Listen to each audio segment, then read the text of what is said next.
Vamos lá então, retornando aos nossos estudos no Evangelho de Marcos, hoje aula 21, nós vamos ler o capítulo 9, mas vamos orar antes.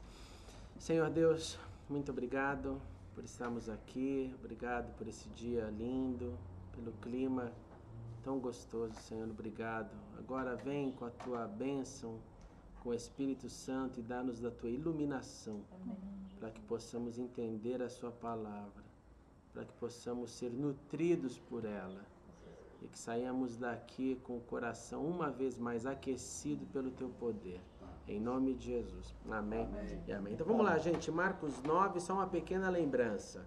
Para quem chegou agora, lembre-se que estão todas as aulas online, então nós temos todos os comentários de todos os capítulos do 1 até o 9. Última aula nós falamos sobre a transfiguração, sobre como é que foi, os detalhes da transfiguração, e hoje então nós vamos dar continuidade no capítulo 9, verso 14. Exatamente, que é a cura de um menino endemoniado. Então vamos lá. Quando chegaram onde estavam os outros discípulos, viram uma grande multidão ao redor deles e os mestres da lei discutindo com eles. Logo que todo o povo viu Jesus, ficou muito surpreso e correu para saudá-lo.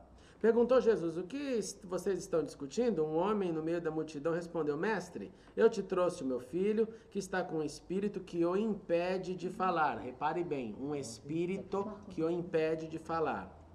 Onde quer que o apanhe, joga-o no chão. Ele espuma pela boca, arranja os dentes e fica rígido. Pedi aos teus discípulos que expulsassem o espírito, mas eles não conseguiram. Respondeu Jesus: ó geração incrédula, até quando estarei com vocês? Até quando terei que suportá-los? Tragam-me o menino. Então eles o trouxeram. Quando o espírito viu Jesus, imediatamente causou uma convulsão no menino. Este caiu no chão e começou a rolar, espumando pela boca. Pausa, vamos lá. Primeiro passo então, caso aqui bem claro de possessão demoníaca. Agora este caso tem alguns pontos muito peculiares que vale a pena a gente pensar. Número 1 é que a gente está falando de alguém que tem uma experiência demoníaca de possessão desde a infância. Que é um caso bem difícil até para a gente engolir, se eu posso assim dizer. Porque geralmente a gente associa uma criança à pureza, uma criança à inocência. Uma criança como um recipiente que não pode ser tocado por isso. Nesse exemplo aqui, eu volto a chamar a nossa atenção, nós estamos falando do primeiro evangelho, da primeira revelação, da primeira manifestação das chamadas boas novas. Nós temos então uma criança que teve essa experiência e que isso continuou na vida dele. Então vamos lá. Jesus perguntou, verso 21, ao pai do menino: há quanto tempo ele está assim? E a confirmação: desde a infância, respondeu ele. Muitas vezes este espírito o tem lançado no fogo e na água para matá-lo. Mas, se podes fazer alguma coisa, tem compaixão de nós e ajuda-nos. O que é infância então aqui? Qual que vocês acham que é a idade aqui quando o pai responde? Porque poderia ficar dúvida pra gente. Menos de 12. Menos de 12. Menos de ser um bar mitzvah, um filho do mandamento no hebraico. Então, ele é um menininho ali que começou com essa conexão com esse mundo maligno dos espíritos. Pergunta, bem na prática, quando que você acha que isso poderia acontecer? Porque aconteceu lá na Palestina antiga de Jesus. Qual é o evento que poderia hoje ter o mesmo processo nos nossos dias? Alguém tem alguma ideia? Como assim? Como que isso poderia voltar a acontecer no nosso meio? No nosso meio que eu digo é na nossa época, na nossa geração.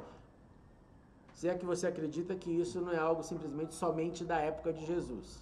Não, claro que não. Claro que não. Pessoas envolvidas no espiritismo? Pessoas quem? A mãe e o pai envolvidos e levando a criança para o estágio, né? Exatamente. Porque alguém que tem autoridade sobre uma criança, e aqui é um princípio muito claro, se o seu filho menor for pego fazendo algo errado, quem paga, quem é chamado primeiramente? Os pais. Na verdade, a lei até vai proteger a criança. Não vai colocar a mesma pena numa criança do que um adulto. Então, no caso aqui da espiritualidade, o processo é o mesmo. Essa criança, de alguma maneira, deve ter sido recipiente, deve ter sido exposta a alguma desgraça que seus pais se meteram. Pelo menos esse é o ponto óbvio, o ponto assim, vamos pensar assim, revelado. Ou até ancestrais, né? Ou até vai lá saber, porque realmente, aí você Porque põe... o pai aqui diz que o filho faz isso como se ele não soubesse. Exatamente. Pode ser porque nós vemos ali até na lei, né, tanto a bênção quanto a maldição alcançando pessoas. Alcançando pessoas. Então, possibilidade número 1, algum envolvimento dos pais. Possibilidade número 2, alguma coisa do passado. Possibilidade número 3, nenhuma das alternativas e nós não sabemos o que é. Porque é um negócio estranho. Você imaginar exatamente essa cena. A criança entra em convulsão, a criança espuma pela boca. Até uma epilepsia. Parece uma epilepsia, parece um caso de histeria. Se um psicanalista lesse isso da escola freudiana, iria analisar dessa forma. Então é um negócio estranho, mas é aí que a gente entende que Jesus fala, não, o negócio aqui é mau, é maligno, não é psicológico, não é doença. E outra, a concepção do pai é que o que esse evento quer fazer é matá-lo. É matá-lo. E essa criança, por algum motivo, foi salva até esse momento. O espírito maligno não conseguiu matá-lo até este encontro. Mas o pai tem essa ciência. 22. Muitas vezes esse espírito tem lançado no fogo e na água para matá-lo. Então foram empreitadas violentas. Não foi um detalhezinho para queimar ali, alguma coisa não. Bom, verso 23. Se podes, disse Jesus, tudo é possível àquele que crê. Imediatamente o pai do menino exclamou, creio, ajuda-me a vencer a minha incredulidade. Esse é um dos versos mais lindos no quesito fé, porque como que você fala creio, mas me ajuda? Então você não crê. Não é estranho? Jesus fala, você crê em mim? Creio, mas me ajude. O que dá essa informação? O que gera quando eu falo para você, eu creio, mas preciso da sua ajuda? De impotência, de uma crença bem pequena. E eu volto a falar, a gente não pode esquecer disso. Fé, ela é ilustrada pela palavra de Deus como algo pequeno, não como algo grande. Então, quando alguém fala que tem uma pequena fé ou que precisa vencer uma incredulidade, é porque ele reconhece que ela é ainda menor do que o grão de mostarda. Ela é bem pequena mesmo, tá microscópico o negócio. Mas a parte linda é que esse diálogo entre o pai desse menino e Jesus nos mostra que tá tudo bem, it's alright. Para você falar para Jesus, eu creio, mas está difícil. Quando que a gente crê? E tem essa segunda parte, mas está difícil. E a resposta é quando o pedido parece ser impossível, ou quando a gente já tentou várias opções e nenhuma delas deu resultado. É quando já orou, já creu, já esperou, já tentou método, já tentou aconselhamento, já tentou, todo mundo já falou, a pessoa já sabe, mas nada aconteceu. E você fica naquele processo de agonização, porque você queria ver o negócio resolvido, mas não resolveu. Se alguém perguntar, você tem fé que isso pode ser mudado? Eu tenho, mas está difícil. A gente não decreta isso em alguns casos? A gente não tem alguns casos que a gente fala assim, olha, só Deus, mas mesmo pensando em só Deus, parece que Deus não fez nada. Parece que Deus não fez nada.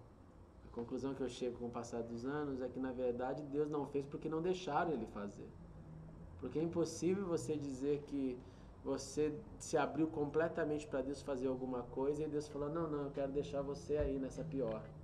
Eu não vou te socorrer, vou deixar você enfrentando o espírito que está espumando e você pedindo a minha intervenção e eu vou falar não. É o contrário, geralmente.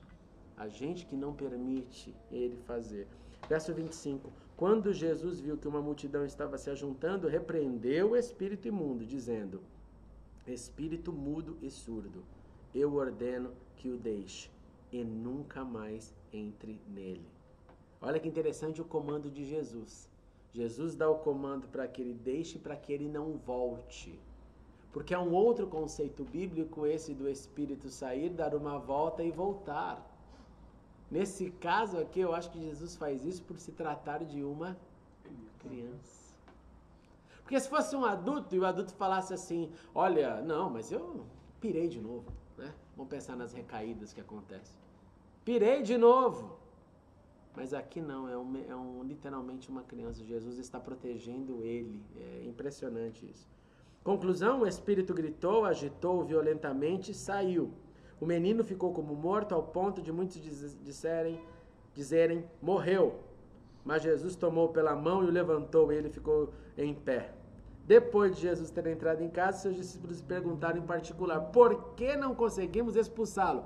Ele respondeu, essa espécie só sai pela oração e jejum. Aí aqui acontecem algumas interpretações também muito estranhas, e talvez você já ouviu algumas delas, que é do tipo assim, isso está provando que os discípulos não oravam, que os discípulos não tinham uma vida de oração. 2, isso está provando que se eles oravam ou não, talvez faltasse ou faltou o jejum. Eles não jejuavam. Opção 3, não, eles não oravam nem jejuavam mesmo, porque afinal era a instrução. Dias virão que vocês jejuarão, mas agora é o momento, entre aspas, da festa. Vocês estão com o noivo aqui. Mas se você perguntar o que você acha que esse texto está dizendo, eu não acho que aqui a referência de Jesus é a vida devocional de oração dos discípulos. Eu não acho também que aqui é literalmente uma exposição de que os discípulos não estavam jejuando. Porque se este fosse o fato, na verdade a gente poderia culpar Jesus. Porque existe algum momento na Bíblia que Jesus fala assim, e Jesus disse aos discípulos, a partir de agora estão todos jejuando, semana de jejum. Alguém viu isso? Não. Os jejuns aconteciam naquela cultura como parte da tradição judaica, jejuns de 24 horas, o dia do perdão, essa era a prática natural. Mas o que eu tenho a impressão que isso aqui quer nos mostrar é que os discípulos não estavam entendendo que conflito ou confronto com o maligno, quem vence é o Senhor. Quem vence é a oração, é o comando baseado no Senhor e não na autoridade minha, do homem. Então talvez os discípulos aqui tivessem simplesmente ordenado sem ter compreensão do processo. E é natural, porque era algo novo. Então talvez eles achavam, não, nós somos discípulos, nós vamos lá e falar, sai daí. Talvez a linguagem, é um problema na minha opinião aqui, de linguagem, de entendimento de quem faz as coisas é o nome do Senhor. Hoje pra gente isso é muito claro, né? O nome de Jesus, você expulsa em nome de Jesus. Ninguém aqui expulsaria um demônio sem invocar o nome do Senhor, correto? E aí que depois nós temos aquela instrução, né? Que ninguém diz que Jesus é o Senhor se não for pelo Espírito de Deus. Então talvez os discípulos aqui tinham algum conflito nessa natureza. E aí vem essa correção. E vocês vão ver daqui a pouco no texto que tem um caso semelhante, mas que aí o nome do Senhor é invocado. E aí a situação é positiva. Nesse caso, simplesmente os discípulos não conseguiram expulsar. Pois não. Eu queria só fazer uma perguntinha. Pois não. Isso não sabe que é muito falado em nosso meio, né? Inclusive nessas duas Bíblias aqui, eu verifiquei que eles dizem assim, he replied, this kind can come out only by prayer. E aqui também fala, he replied, this kind came out only by prayer. Mas aqui embaixo ele diz, some manuscripts, prayer and fasting. Porque nós sabemos, temos estudado sobre isso, que esse fasting foi inserido em Marcos, como também aquela parte final de Marcos, lá no 16, lá no finalzinho, quando fala sobre serpente, etc. Isso não existe no texto antigo, foi colocado, inserido, né? Qual é a opinião do irmão a esse respeito? Sobre a inserção ou sobre o verso? Sobre a inserção do fasting. Porque muitas Bíblias não falam sobre o fasting, só falam apenas sobre o prayer. Essa é uma pergunta sobre as fontes do Novo Testamento.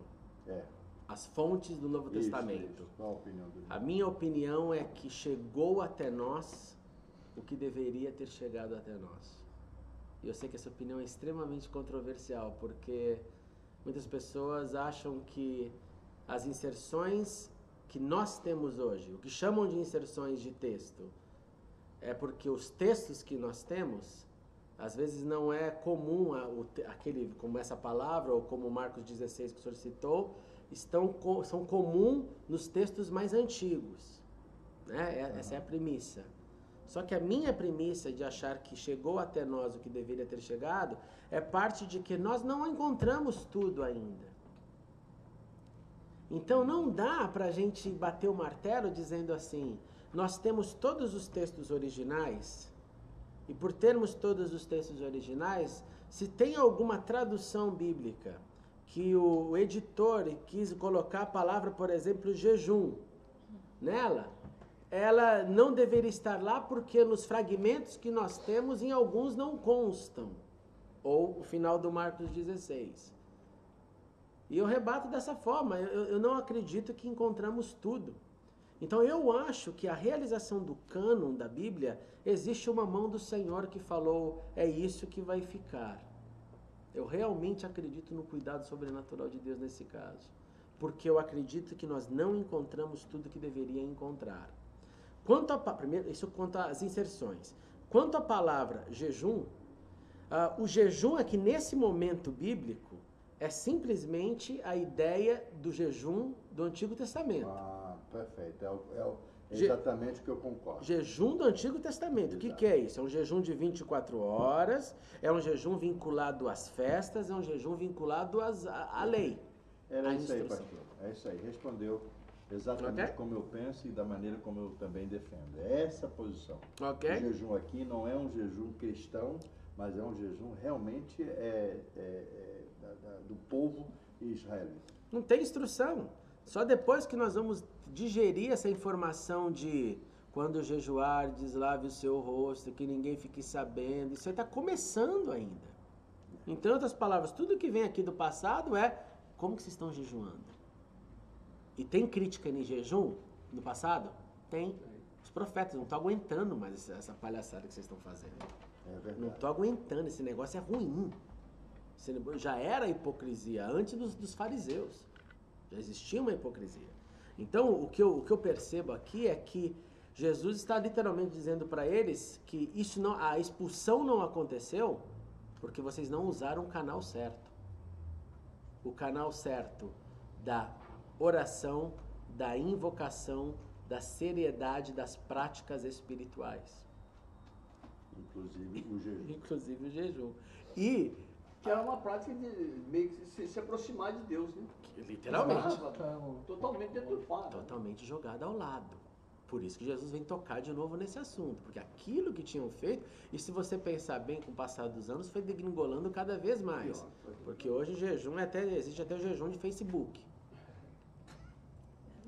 Exatamente. Não, jejum da Copa. Jejum da Copa, não assiste? Sim. Não, nem vou citar, deixa quieto. Jejum da Copa.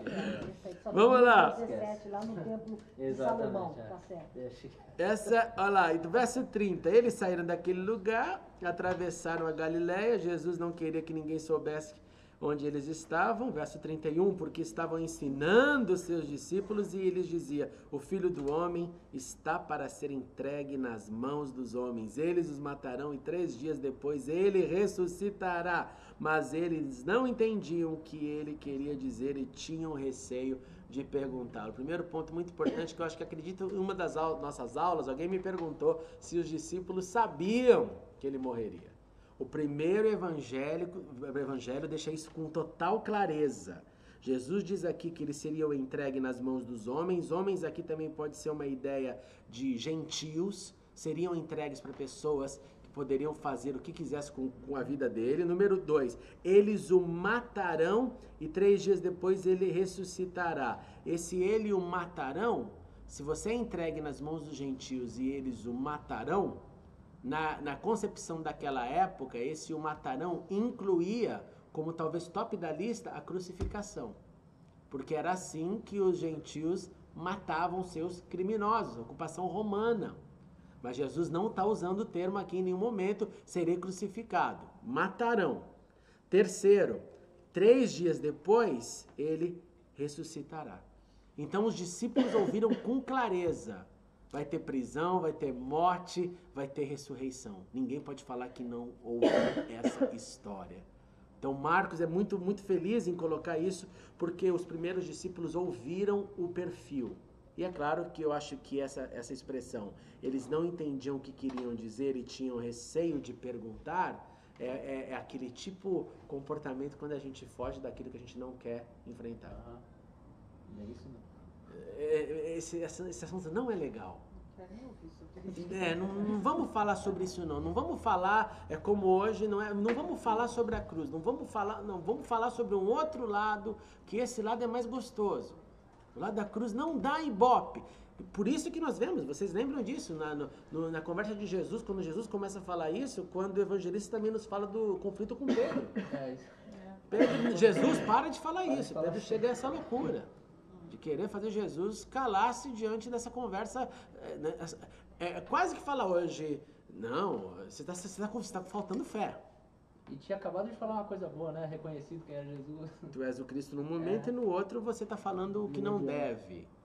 Então presta muita atenção, Jesus deixou claro no primeiro evangelho, eu vou morrer, mas eu vou ressuscitar. O que ele quer dizer então com ressuscitar? Ele está dizendo, não se desespere. Eu sou o Messias. Porque o esperado não pode morrer e ficar morto. Porque se ele morre e fica morto, ele não era o Messias, ele era um líder. Então Jesus deixa claro na informação, sim, vai ter morte, mas vai ter ressurreição. Verso 33, e chegaram a Cafarnaum, quando ele estava em casa, perguntou-lhes, o que vocês estavam discutindo no caminho? Olha que interessante Jesus, o cuidado de Jesus com o que acontece nos bastidores. Mas eles guardaram silêncio, porque no caminho haviam discutido sobre quem era o maior. É óbvio que aqui não é só preocupação de Jesus, é a presciência de Jesus. Já estão lá, é a história do Natanael, lembra disso? Vi você debaixo da árvore, meu amigo. Já vi, já entendi. Aí ele chega lá desesperado. É a presciência do Senhor. Assentando-se, Jesus chamou os 12 e disse, se alguém quiser ser o primeiro, será o último, o servo de todos. E tomando uma criança, colocou no meio deles, pegando-a nos braços, disse-lhes, quem recebe uma dessas crianças em meu nome, está me recebendo, e quem me recebe não está apenas me recebendo, mas também aquele que me enviou. Jesus então coloca essa primeira teoria prática de que deveria ser a caminhada dos discípulos. Você quer ter algum ponto de honra, seja o servo de todos. Servo aqui você pode pensar também, seja o escravo de todos. Seja o que lava os pés, seja o que faça mais. Ao contrário do sistema de hierarquia, onde o primeiro faz cada vez menos e o último, ou o menor, faz cada vez mais. No cristianismo, a gente cresce fazendo cada vez mais. Quer crescer muito, se torne Madre Teresa de Calcutá. Quer crescer, deixa a fé e as obras falarem, ou as obras pela fé serem demonstradas. E essa é uma luta nossa, gente, porque a gente se cansa também às vezes. Se cansa de fazer, mas Jesus, não, esse é o princípio, é fazer.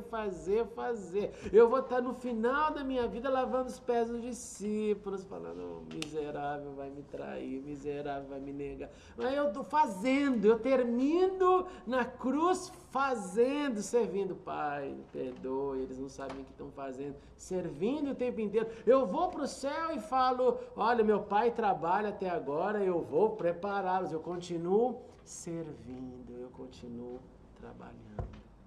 Porque esse é o princípio da hierarquia do Senhor.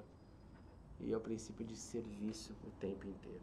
Verso 38, mestre, disse João, vimos um homem expulsando demônios. Aqui vem agora o completar da revelação progressiva daquilo que eu falei para vocês.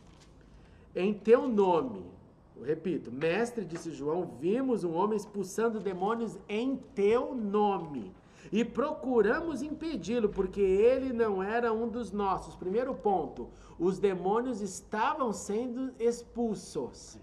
Número 2, a linguagem era correta, era no teu nome. Então talvez esse texto agora seja o complemento que a gente precisa para entender a ausência do nome, a ausência da autoridade quando os discípulos tentaram. Esse discípulo aqui é desconhecido, mas ele é successful. Ele está expulsando e ele está usando o nome. Jesus então fala, não impeçam, disse Jesus. Ninguém que faça um milagre em meu nome, Jesus repete a fórmula, pode falar mal de mim logo em seguida, pois quem não é contra nós está a nosso favor. Eu lhes digo a verdade, quem lhes der um copo de água em meu nome, por vocês pertencerem a Cristo, de modo nenhum perderá sua recompensa. Jesus deixa claro então que o ponto, que a linguagem, que a autoridade está no nome dele. Tá dando para entender porque a gente não deve jamais então brincar com o nome de Jesus? E eu tenho que falar isso, a gente tem que falar isso na comunidade cristã, porque na comunidade judaica eles não brincam nem pensamento com o nome de Deus, porque nem fala, nem escreve. Vocês têm que ver que cena muito bonita e gostosa que é, quando eu estava sendo treinado para me tornar um professor de hebraico lá pela Universidade Hebraica, o cuidado deles para falarem para a gente como nós devemos falar e tocar no nome de Deus quando estivermos lendo o texto bíblico. Porque o aluno que não sabe ler, no começo, imagina você quando você aprendeu a ler, você está lá juntando palavrinhas, de repente você vai ler o nome de Deus, opa, você não lê. Então desde o início do curso a gente dá umas advertências, faz meio que o aluno memorizar, não importa se você não entendeu nada que está escrito, mas memoriza isso como se fossem uns tracinhos, para quando chegar nele você fale Adonai. Você não cair no risco de, mesmo numa leitura de alguém que está sendo alfabetizado, falar o nome de Deus sem pensar. Então isso é bem forte na cultura judaica. Ninguém vai ficar brincando. Oh, meu Deus, ninguém faz isso. Então é interessante que Jesus aqui vem deixar claro que o poder do nome. Esse discípulo desconhecido usa o nome certo, as coisas acontecem. Segundo, Jesus estende o ponto falando, quem faz o milagre em meu nome não está contra mim. Em outras palavras, não vai falar mal de mim. Esse discípulo desconhecido está conectado na fonte. Número 3, Jesus expande o assunto demônio, agora a obra social ou a obra de amor. Se tiver alguém que te dê um copo d'água em meu nome, porque vocês fazem parte desse grupo, em outras palavras, se alguém favorecer vocês que são aqui os servos, e alguém chegar para você, poxa, você está fazendo isso, toma, tá aqui, ó, queria te dar isso aqui, estou te dando no nome do Senhor, olha que coisa linda. Jesus está dizendo, esse aqui vai ter recompensa. Eu acho impressionante o cuidado de Jesus, de modo nenhum perderá sua recompensa. Dá a impressão de que quem fez isso, acumulou mais uma ação no reino de Deus. E essa ação vai render juros e depois vai vir a recompensa. Então o ponto é um nome. Então, número 1, na prática, eu acredito que nós não podemos jamais entrar nesse uso do nome de Jesus como uma coisa de brincadeira, ou às vezes não é brincadeira, mas é sem pensar. Eu lembro que às vezes, já vi bastante isso no nosso meio, pessoas, o sangue de Jesus tem poder, qualquer coisinha, o carro fechou, você levou uma fechada no trânsito, o sangue de Jesus tem poder. Isso é claro que tem poder, ele tem poder para nos salvar da morte, não tem nada a ver com o trânsito. Tem nada a ver com qualquer coisa que aconteça na nossa vida. É o sangue de Jesus, é um negócio sério. Se esse nome é o nome que levanta um discípulo, se esse nome é o nome que tem poder no mundo espiritual, se é esse nome que gera recompensa para quem usa, não vamos brincar com esse nome. Eu estava uma vez em Israel e fui cantar uma música, quando eu comecei a fazer tradução de canções para o hebraico. E uma das canções falava assim no português, literalmente o meu Jesus, como se falasse o meu Senhor Jesus. Muitas canções falam isso, o meu Senhor Jesus, ou Jesus meu Senhor, fácil. Mas no hebraico, quando você coloca isso, dói um pouco o ouvido. Fica parecendo que é uma apropriação, soa como uma apropriação. E eu lembro quando eu escrevi a tradução, eu fui confirmar, eu cheguei para um israelense e falei, ouve isso aqui, tá tudo bem com isso aqui? Porque eu ia cantar numa igreja, eu falei, eu não posso dar essa bola fora. Aí a pessoa na hora, não, não tá legal, a gente não fala assim. Então, eu fiz uma pergunta para um judeu que acreditava que tinha o Senhor Jesus como o Senhor da sua vida. Não era então oposição, não era nada, era um irmão. Ele falou, não, André, remove essa partícula aí, porque você está falando do Senhor Jesus. Eles não têm essa sensação de intimidade, assim, com Deus? É sempre essa coisa bem íntimo. respeitosa, mas dá uma sensação de que, assim... É íntimo, mas é na proporção contrária à nossa. Porque a nossa, a gente falaria literalmente, né? My Jesus, my Savior, Lord, there is none like you. Meu Jesus, Salvador. Lá, a mentalidade é não, eu pertenço a Ele. Quando você fala assim, meu Jesus, tá parecendo que Jesus é seu. É tipo, sua apropriação. Não é. É claro que você não pensou nisso, você pensou em... Mas na concepção deles, que a mente deles é treinada para avaliar o texto, a forma que o texto apresenta a Deus, que foi treinado nesse contexto. Não. É você que é dele. Isso que a gente reclama é daqueles outros que ainda mandam em Deus quase nas músicas. Esse nem me fala. Não, mas eu perguntei no sentido Fala. assim, não, porque eu vejo assim, pra mim, Sim. assim, o relacionamento com Deus é uma coisa muito... Íntima. Que flui. Sim. Por exemplo, os meus filhos não me chamam de mãezinha, mamãe, me chamam de Sandrão. E aqui dentro da igreja eu já vi gente que fica assim, que horror! E eu acho, assim, a intimidade nossa é tão grande que permite que eles me falem assim. Eles não estão sendo desrespeitosos jamais. Eles podem estar chamando a mãe de mamãe e falando horrores. Sim. Né? Aí, que amor, né? Então, pra mim, senta. Então, pra mim, quando fala assim, eu acho interessante, assim, porque me dá a sensação de distância de Deus e não de proximidade quando você... A sua observação é perfeita. Legal. E a resposta dela é, na sua cultura e na sua concepção, São mundos muito diferentes, né? tá tudo bem dessa tua forma. Para eles, não. Tanto que, por exemplo, eu não deixei de cantar essa canção porque ali, não, eu pelo contrário, eu respeitei. Eu respeitei, fiz a alteração necessária, porque eu falei, nesse ambiente, nessa cultura, não tem nada a ver com o que eu vou falar. Mas existe para eles, nesse molde, um porquê. Não é simplesmente um ato religioso. Não é um... Não, tradição, um devaneio. Não, peraí, não, gente, somos nós que pertencemos a Ele. Então somos nós, então Ele não é meu Jesus, não, eu que sou dele. Aí se você quiser descer mais a fundo, quando Salomão, se é que assim o está fazendo, falando do amor entre Deus e Israel, ou linguagem figurada do passado que se transfere depois para o futuro, de linguagem, possibilidade de amor entre Jesus ou Deus e a igreja. No livro de Cantares de Salomão, como que é a linguagem? Ilustração, homem e mulher, eu sou do meu amado e ele é meu. Quem é? Eu sou do meu amado. Quem é o meu amado? Outro problema. Você quer ser que ele é Deus? Vai fundo. Mas o escritor falou, eu não vou colocar aí não. Eu escrevo como, em outras palavras, ficção. E falo a verdade do meu coração que ama. Que ama. Então, o nome é sério, gente. É um negócio sério. Enquanto eles reguardam tanto, nós falamos à toa. Jesus. É isso que eu ia perguntar. O que seria então falar o nome de Deus em vão? Em nome de Jesus, em nome de Jesus, em nome de Jesus. Seria isso? Isso é a tradição, isso é o popular. Apesar de eu achar que é um desleixo, eu me incluo nisso. Sim. É um desleixo. A gente fala porque todo mundo Mas fala. tudo bem que nós não tivemos uma cultura como os judeus, Sim, que há sim. uma cultura, há uma criação em cima, e acaba, como eu falei, virando religiosamente algo que vai dar e Deus vai sacar o coração ali, né? Que é algo mais profundo. Sim. Mas eu, tipo assim, eu me vendo, o que seria falar o nome de Deus em vão? Seria isso também ou seria algo mais profundo, aquela negatividade contra Deus mesmo, quando você faz Se você perguntar a minha opinião, eu acho que os dois. Mas eu acho que muitas vezes as pessoas já falam como um vício de linguagem sem pensar. Eu acho que a graça, É ela um vício cobre de muita linguagem coisa, sem né? A pensar, graça, com ela- certeza, sem pensar. Mas na minha opinião se puder pensar um pouquinho, fica melhor. É verdade. Meu neto, como está jogando lá, que ele fala, meu Deus, ai my God, eu falo, meu filho, não.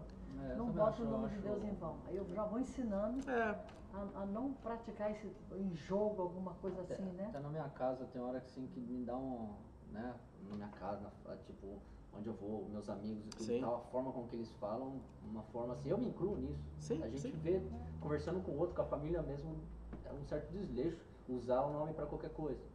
E o tanto que é sagrado que ele fez por nós, o que Exato. Deus é. Teve uma novela, eu lembro da Globo, porque eu lembro das críticas, que na novela algum personagem, eu não assisti, mas eu lembro lendo isso, usava de alguma coisa isso, e algumas igrejas daí se levantaram contra, pedindo para o autor remover a atriz no seu papel, acho que era o sangue de Jesus que ela falava, foi uma falha lá, né?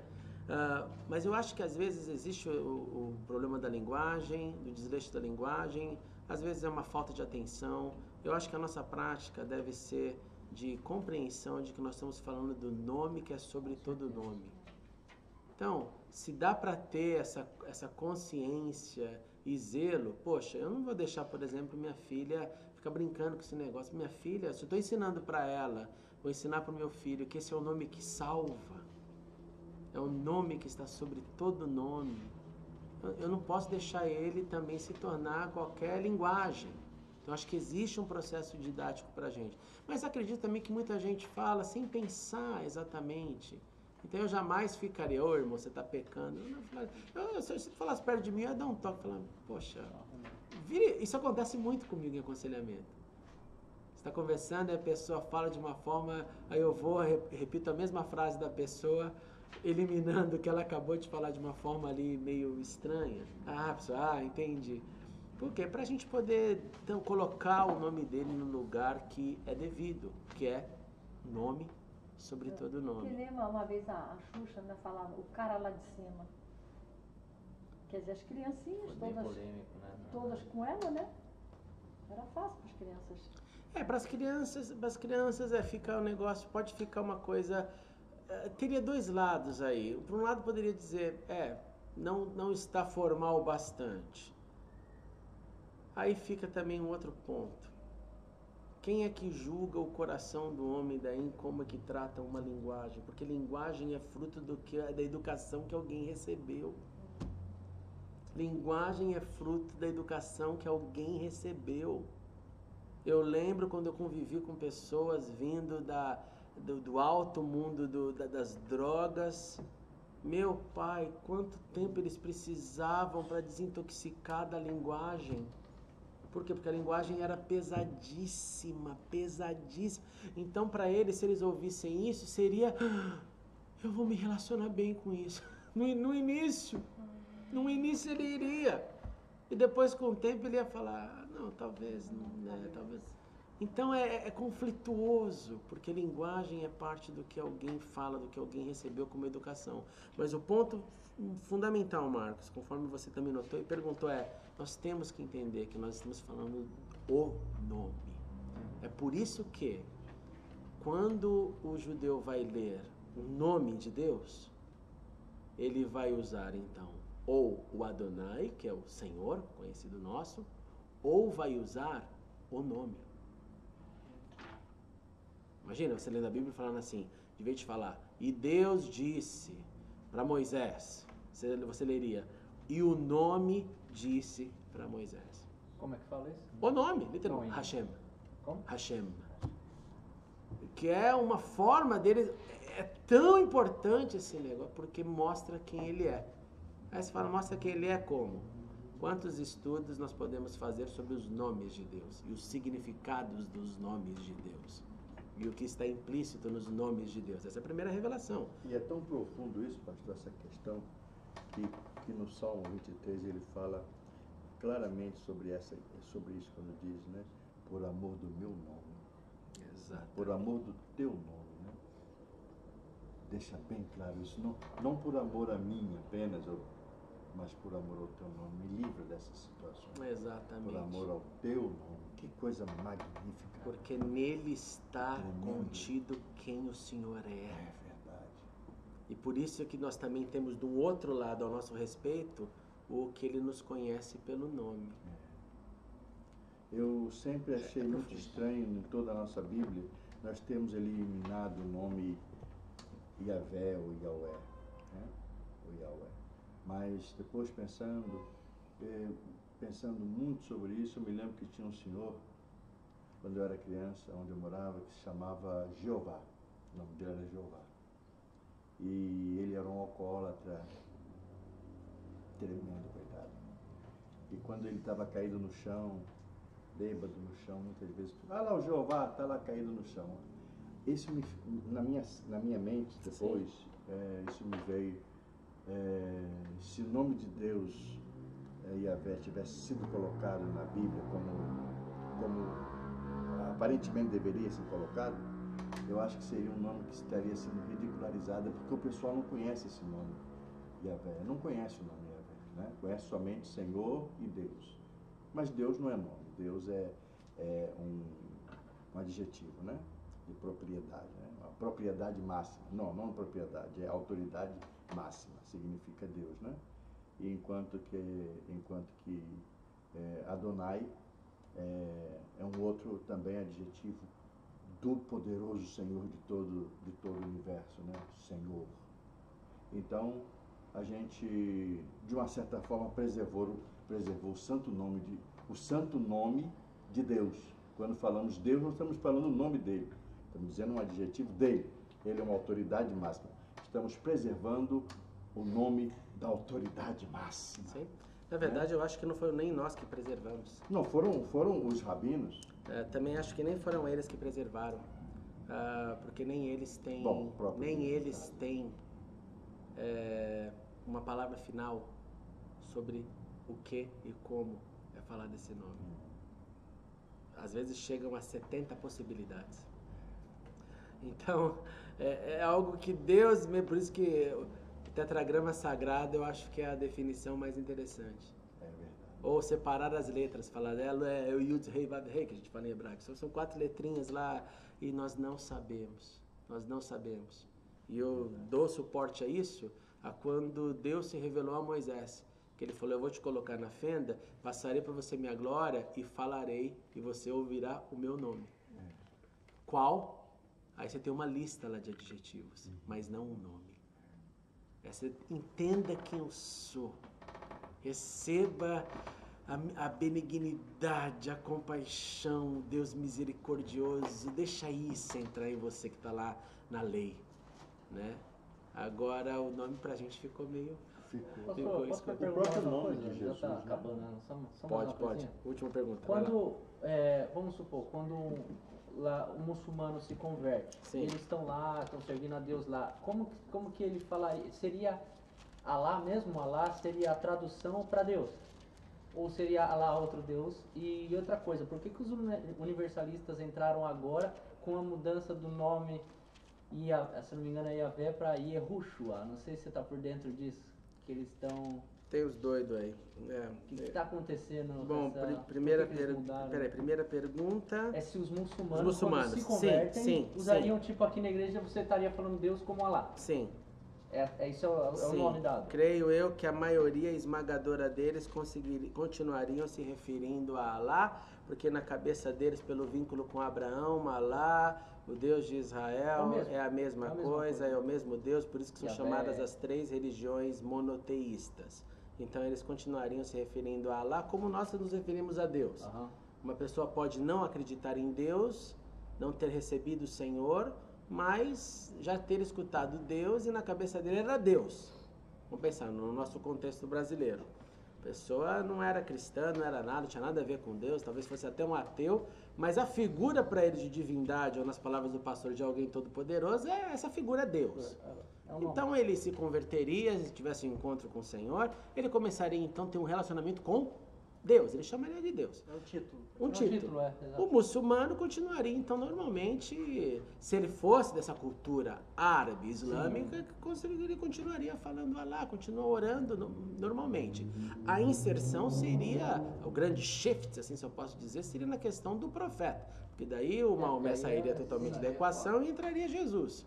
Mas o Alá é o mesmo, é Deus. Estamos falando do Deus, também é o Deus de Abraão. Porque lembra que o problema é com o filho, né? Não com Abraão, né? O problema é Isaac e Ismael e não Abraão em si. E até ali eles aceitam tudo.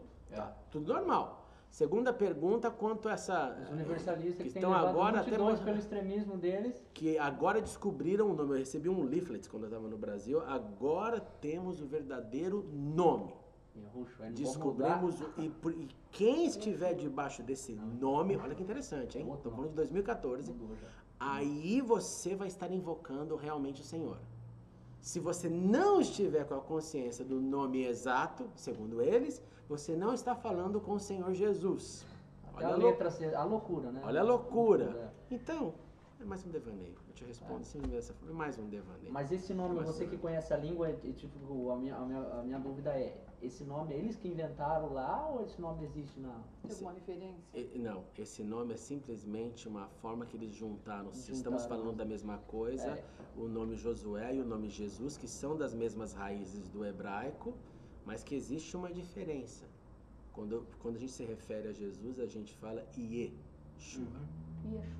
Yeshua, certo? Quando a gente fala de Josué, a gente fala com outra terminologia. Tá? Então, aí eles tentaram pegar as duas coisas, você até falou Yehoshua.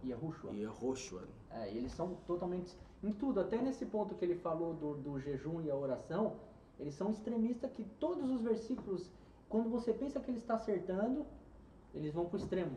Quando vai falar de dízimos e oferta, quando você pensa que eles estão acertando, eles vão para o extremo. Sim. Eles são totalmente extremistas. Acho que essa é a palavra. Tem que falar o nome, o jejum está errado, a igreja está errada, é tudo errado e vira uma salada. Eles falam coisas até que certas, mas eles pulam para o outro polo da extremidade. Eu só checo porque eu acho legal eu sei dividir as coisas. Claro. Entendeu? Mas eu fico vendo um absurdo. Quando você pensa que eles estão entendendo uma coisa, eles pulam para o outro polo de um extremo. Isso é uma seita. É um grupo, é um movimento. Levaram milhões de gente. Então aí vai ser mais um, né, entre tantos outros que vão aparecer. É porque eu não tenho conhecimento na Bíblia.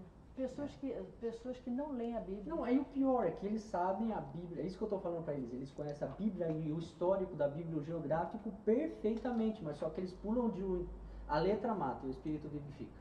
É isso que eu termino. É isso aí. Entendeu? É isso aí, porque como a gente já viu aqui muitas vezes, o Edu falou muitas vezes isso já nas suas aulas, você pega um texto, você pode falar dele o que você quiser, né? Se você quiser. E esse é o problema. Esse é o problema. E o contrário disso tem que ser a Bíblia interpretada por ela mesma. Né? Como a gente viu aqui, no momento os discípulos estão com problema ali porque não está usando a nomenclatura, a linguagem, a espiritualidade, a devoção. No outro vem um discípulo desconhecido, mas esse usa a nomenclatura, o senhorio certo e dá certo.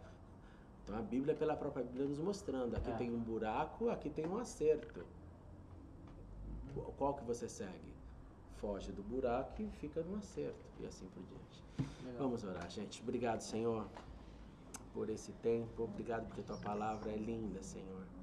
Nós te agradecemos por ela. E eu quero terminar orando para que o Senhor nos ajude também a nos relacionarmos com o Seu nome, Senhor. Nós te chamamos, ó Deus de Pai, que é a nossa expressão de intimidade. Nós entendemos Jesus como nosso Senhor, um nome poderoso, o nome pelo qual todo joelho se dobrará. Nós entendemos do Teu amor, da Tua compaixão, da Tua benignidade, que está tudo no Seu nome. Ó Senhor, nós queremos Te pedir, ajuda-nos a nos relacionarmos contigo da maneira que te agrade. Amém. E que a gente nunca, Senhor, seja objeto e nem usuário de nenhuma linguagem que não seja aquela melhor para nos referirmos a Ti, nos lidarmos contigo, Senhor. Tem momentos que nós literalmente precisamos e gritamos pelo socorro do Pai, Deus que nos salva. Às vezes precisamos do Senhor dos Exércitos. Ó Senhor, seja como for em cada momento da vida, eu só te peço, ajuda-nos a manter a consciência de que estamos falando com o Senhor dos Senhores. Continue conosco nesta jornada. Em nome de Jesus, nosso Senhor e Salvador.